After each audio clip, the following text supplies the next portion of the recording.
जी, काफ़ी सारी जो डेवलपमेंट्स है वो यहाँ से निकल के आई है। सबसे पहले अगर हम बात करें एआई फंड्स की, तो यहाँ पे एक बड़ी राहत जो है वो बनती हुई दिखाई दी है। पहले हमने देखा था कि फंड खत्म होने के बाद जो सारा पैसा था वो लौटाना ज़रूरी था, लेकिन अब टैक्स या फिर कोर्ट केस पेंडिंग हो तो पैसा रोकने की जो छूट है वो मिलती हुई दिखाई देगी। अगर दूसरी की डेवलपमेंट देखी जाए तो जो एफपीआईज है उनके इन्वेस्टमेंट को काफ़ी बड़ा जो तोहफा है वो मिलता हुआ दिखाई दिया है। पहले हम देखते थे कि जो भी पहले बाइंग या सेलिंग होती थी तो उसके लिए अलग अलग पैसा देना होता था, लेकिन अब यहाँ पे नेटिंग हो गई है, यानी कि खरीद और बिक्री के हिसाब जो है वो आपस में ही एडजस्ट किया जाएगा और ये जो नियम है दिसंबर 2026 से हमें लागू होता हुआ दिखाई देगा।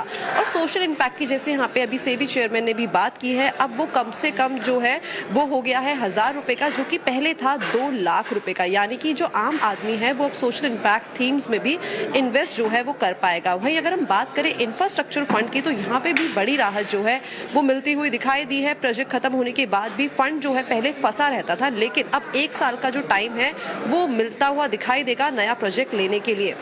वहीं अगर हम बात करें मार्केट में कौन काम कर सकता है, यानी कि फिट एंड प्रॉपर नियम जो है वो भी बदले गए हैं। पहले हम देखते थे कि एफआईआर दर्ज होते ही काम करने पे रोक लग जाती थी, लेकिन अब कोर्ट में दोषी साबित यानी कि गिल्टी साबित होने पर जो रोक है वो आपको लगती हुई दिखाई देगी। वहीं जो सेबी के एग्जीक्यूटिव्स हैं उनके लिए भी जो रूल्स हैं वो यहाँ पे बदलते हुए दिखाई दिए हैं।